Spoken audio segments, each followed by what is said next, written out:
Good morning students. कैसे हो आप लोग? पहली दो वीडियो हमने अकाउंटिंग प्रिंसिपल, कंसेप्ट और कन्वेंशन पर डिस्कस कर दी थी। तो जो सेकंड वीडियो थी उसमें मैंने आपको बेसिक प्रिंसिपल्स बता दिए थे। अब हम बाकी अदर प्रिंसिपल और कॉन्सेप्ट्स के ऊपर जा रहे हैं।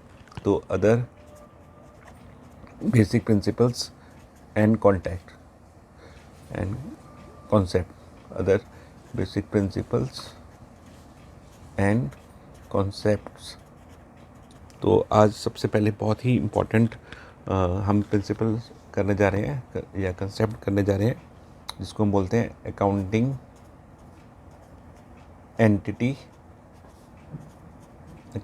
एंटिटी और business entity principle, business entity principles. बच्चों, इस प्रिंसिपल के लिए आपको ये समझना ज़रूरी है, आज से आपको अकाउंटिंग पॉइंट ऑफ व्यू से अपने आप को अलग मानना है, क्योंकि ये प्रिंसिपल ये बताता है कि हमारा जो बिज़नेस है वो अलग है और ऑनर अलग है। और हम अपने आप को, जब भी हम एज ए अकाउंटेंट कोई बिज़नेस में रिकॉर्डिंग करते हैं तो हम अपने आप को बिज़नेस मानते हैं। तो बिज़नेस के लिए ऑनर को भी सेपरेट माना गया है अकाउंटिंग पॉइंट ऑफ व्यू से। अगर आप देखोगे रियल लाइफ के पॉइंट ऑफ व्यू से तो बिज़नेस और ऑनर एक ही होते हैं, लेकिन ये प्रिंसिपल ये बताता है कि बिज़नेस और owners are both separate entities. तो कुछ बातें हम इसके हाईलाइट करते हैं। तो पहले प्रिंसिपल ये कहता है business is distinct and separate. Business is distinct and separate from owner. Business को बिल्कुल अलग माना गया है, सेपरेट माना गया ऑनर से। और ऑल द ट्रांजेक्शन्स, जितनी भी ट्रांजेक्शन, जो भी हम लेन देन होते हैं, all the transactions are recorded in the books of accounts. जो भी हम ट्रांजेक्शन रिकॉर्ड करते हैं बुक्स ऑफ अकाउंट्स में, books of accounts from business point of view, business point of view से हम रिकॉर्ड करते हैं, not from owner point of view and not from owner point of view. Right बच्चों? तो ये फर्स्ट पॉइंट हमें ध्यान रखना है। सेकंड पॉइंट हमें इसमें ध्यान रखना है, owner are treated as separate from business. Owner को बिल्कुल सेपरेट माना गया है बिजनेस से अकाउंटिंग पॉइंट ऑफ व्यू से। Owner are treated as separate from business,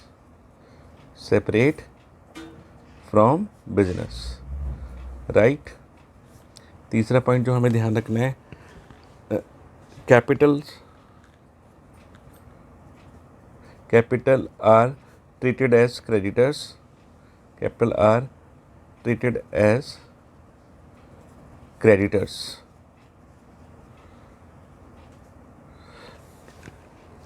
towards business.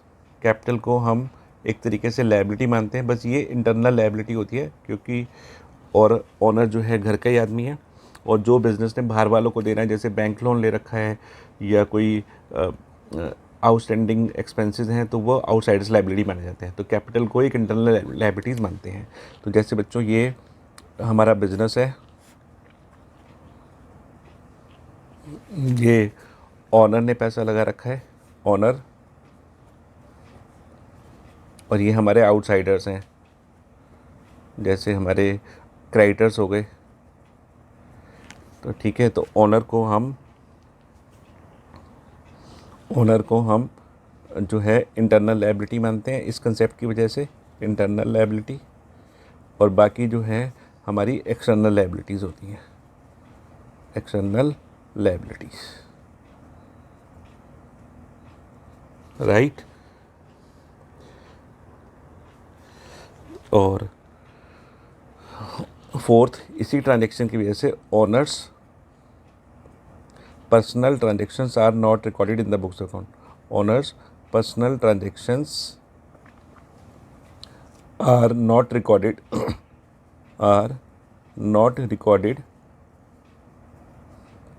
in books of accounts.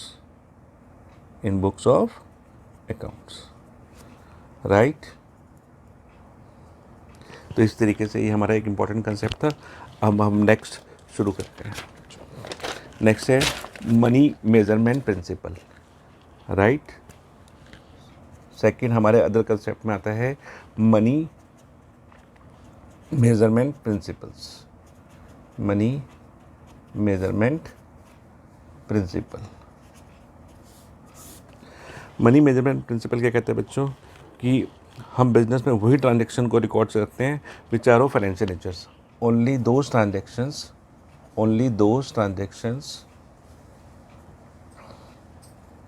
are recorded,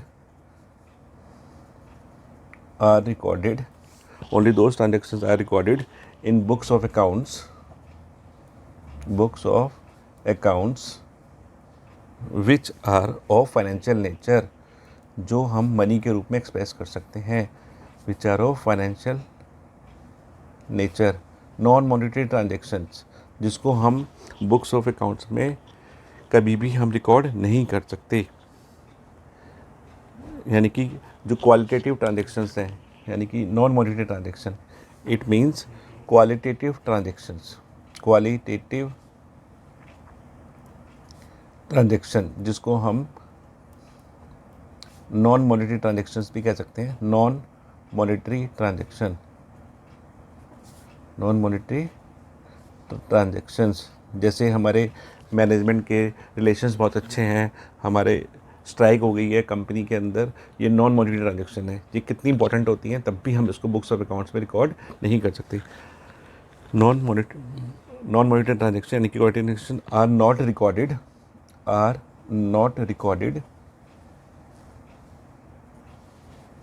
in books of accounts, right.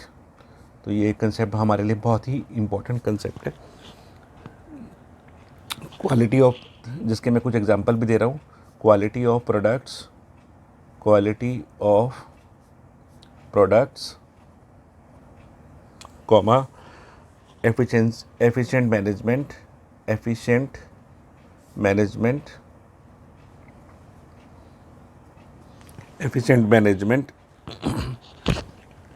Helps to earn higher profit. ये हमें help तो करते हैं higher profit कमाने में, helps to earn higher profit, but it cannot be recorded in the books of accounts, cannot be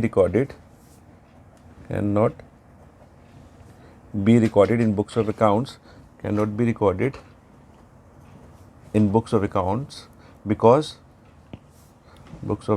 because their monetary value is not known, क्योंकि उनकी monetary terms में वैल्यू नहीं पता होती, राइट।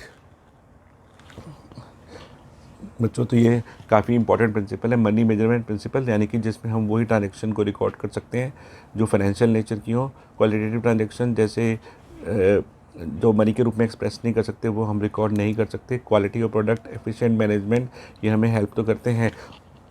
और फोर्थ पॉइंट बच्चों है money is the common denominator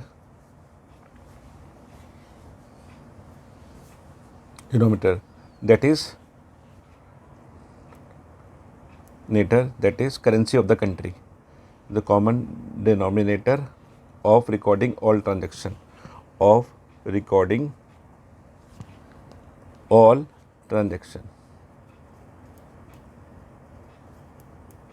जो किसी भी कंट्री की करेंसी होती है। जैसे इंडिया में हो गया रुपी, और यूएस में अगर मैं रिकॉर्ड्स बनाऊंगा तो डॉलर्स के टर्म्स में मैं अपने रिकॉर्ड्स बनाऊंगा, right.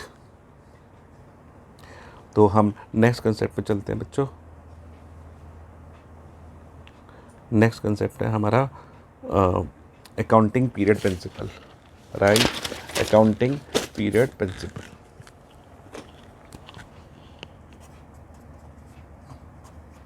Accounting period principle. Accounting period principle बच्चों हमें क्या बताता है? अकॉर्डिंग टू दिस प्रिंसिपल, जो होल लाइफ है बिज़नेस की, हम उसको स्मॉलर पीरियड में डिवाइड कर सकते हैं ताकि हम बिज़नेस की परफॉर्मेंस को रेगुलर इंटरवल पे मेज़र कर सकें। तो the whole life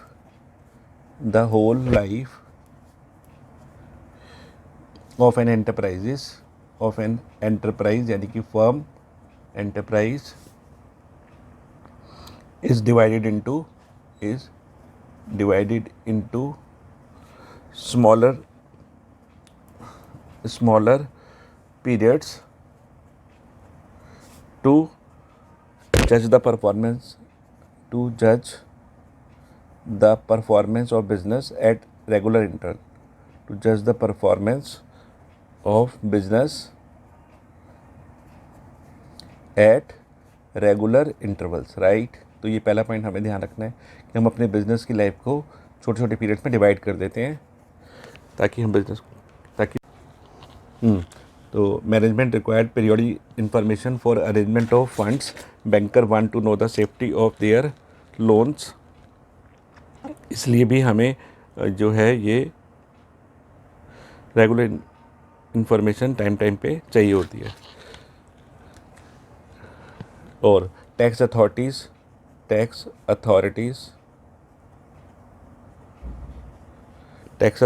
want to know profit to calculate tax liability तो बच्चों मैंने बहुत सारे रीज़न बता दिए हैं जिसकी वजह, इस कंसेप्ट की वजह से जो हमें प्रिंसिपल फॉलो करने पड़ते हैं, अकाउंटिंग पीरियड कंसेप्ट को फॉलो करना पड़ता है, right.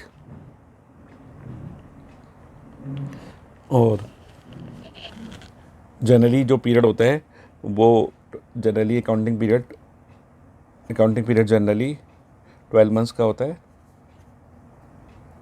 Generally of 12 months, right. तो इसको हम कैलेंडर ईयर भी फॉलो करते हैं, कई बिजनेसमैन कैलेंडर ईयर फॉलो करते हैं जो 1 जनवरी से 31 दिसंबर तक जाता है। और कई लोग इसको फाइनेंशियल ईयर फॉलो करते हैं बिजनेसमैन। इनकम टैक्स के लिए भी हमें यही फाइनेंशियल ईयर फॉलो करना पड़ता है, तो इसलिए रियल लाइफ में लोग अकाउंटिंग ईयर और फाइनेंशियल ईयर सेम ही रखते हैं जो अप्रैल से लेकर 31 मार्च तक जाता है, राइट। तो बच्चों आज हमने तीन प्रिंसिपल डिस्कस कर दिए हैं। तो होप करता हूँ कि आपको ये सीरीज़ अच्छी लग रही होगी। तो अगर आपको अच्छी लगती है तो आप इसे लाइक कीजिए और सब्सक्राइब कीजिए। Thank you.